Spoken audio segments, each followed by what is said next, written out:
Hello friends and welcome to CSC. I am Bhavna Patidar here. And friends, हमने एक नया topic start किया है, नागरिकता यानी सिटीजनशिप, और उस पर हमने एक वीडियो कंप्लीट कर लिया है। आज के वीडियो में हम देखेंगे भारतीय नागरिकता अधिनियम 1959। ठीक है, 1955 सॉरी।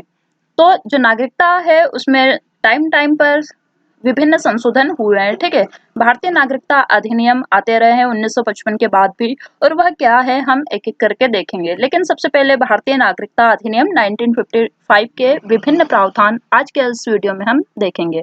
तो फ्रेंड्स, वीडियो आगे बढ़ाने के पहले आप सीएससी को लाइक, शेयर और सब्सक्राइब करना ना भूलें। साथ में बेल आइकन भी प्रेस करें ताकि आपको हमारे नोटिफिकेशंस मिल सकें। ठीक है, आर्टिकल 5 क्या कहता है? यह भारतीय नागरिकता अधिनियम से संबंधित है। ठीक है, संविधान के प्रारंभ पर नागरिकता। तो आर्टिकल 5 में क्या है कि जो संविधान, जिस समय संविधान बना था उस समय की नागरिकता कैसी थी, क्या थी, किस प्रकार से थी, यह आर्टिकल 5 में दिया है। आर्टिकल 6 में क्या है? पाकिस्तान से भारत को प्रव्रजन या माइग्रेशन करने वाले कुछ व्यक्तियों के नागरिकता के अधिकार। ठीक है, आर्टिकल 6 में क्या है कि जो पाकिस्तान से आए हुए थे लोग, जो उन्होंने पाकिस्तान से प्रव्रजन यानी कि माइग्रेशन किया था और भारत में आकर निवास करने लगे थे, उनसे संबंधित नागरिकता के अधिकार, उनको नागरिकता के क्या क्या अधिकार प्राप्त हैं, कैसे अधिकार प्राप्त होंगे और क्या प्रोसेस है, यह सारी चीजें कहाँ दी गई है? आपके आर्टिकल नंबर 6 में।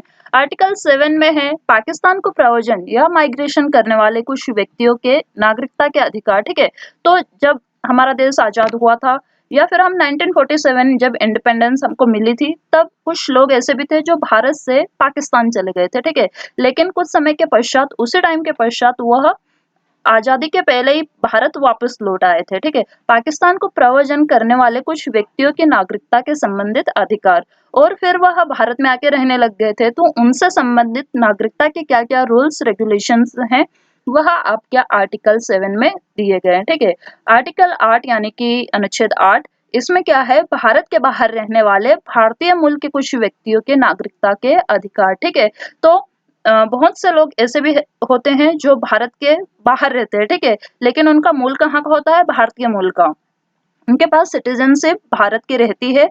तो इससे संबंधित सारे प्रोसीजर्स, रूल्स, रेगुलेशंस किस में दिए हैं? आर्टिकल 8 में। भारतीय मूल के निवासी, ठीक है, जो बाहर रहते हैं भारत के। आर्टिकल 9, विदेशी राज्य की नागरिकता स्वेच्छा से अर्जित करने वाले व्यक्तियों का नागरिक ना होना। अब क्या होता है कि जो जिनका मूल भारतीय है, ठीक है, लेकिन वह किसी विदेश विदेश के नागरिकता प्राप्त कर लेते हैं, किसी दूसरे देश की नागरिकता प्राप्त कर लेते हैं, तो फिर वह भारत की नागरिकता खो देते हैं। ठीक है, उनकी नागरिकता वहां पे भंग हो जाती है। क्यों? क्योंकि भारत में कौन सा प्रावधान है? एकल नागरिकता का।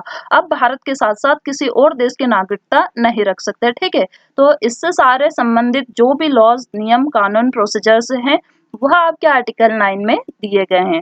आर्टिकल 10 कहता है नागरिकों के अधिकारों का बना रहना। ठीक है, ठीक है, हम भारत के नागरिक है, हमें विशेष प्रकार के राइट्स दिए गए हैं। ठीक है, अधिकार दिए गए, और उनका बने रहना, कहाँ तक बने रहेंगे, किन परिस्थितियों में बने रहेंगे। अगर कुछ विशेष परिस्थिति या सिचुएशंस क्रिएट होती है जब वह अधिकार हमसे छीन लिए जाए, तो ऐसी कौन सी परिस्थिति होती है और कब हमारे अधिकार एक नागरिक होने के बने रहेंगे, तो यह सारी बातें आपके आर्टिकल 10 यानी कि अनुच्छेद 10 में दी गई है।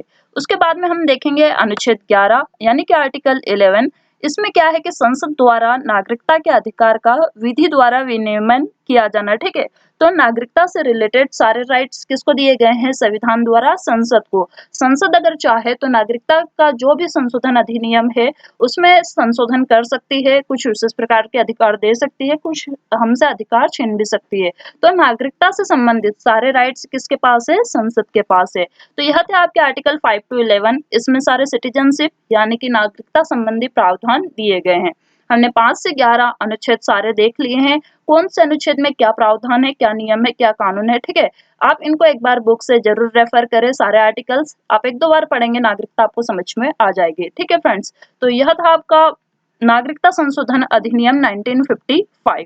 ठीक है फ्रेंड्स, अब नागरिक नागरिक हम किसी देश के, हम भारत के संबंध में बात करते हैं। ठीक है, अगर हम भारत के नागरिक है तो हमें विशेष प्रकार के राइट्स प्राप्त है। ठीक है, जो विदेशी नागरिकों को प्राप्त नहीं है। ऐसे क्या कुछ राइट्स है यह हम देखेंगे अगले वीडियो में। ठीक है फ्रेंड्स, होप यह वीडियो आपको पसंद आया होगा। अगर हाँ तो नीचे लाइक करें और कमेंट करें, साथ ही अपने फ्रेंड्स के साथ शेयर करें।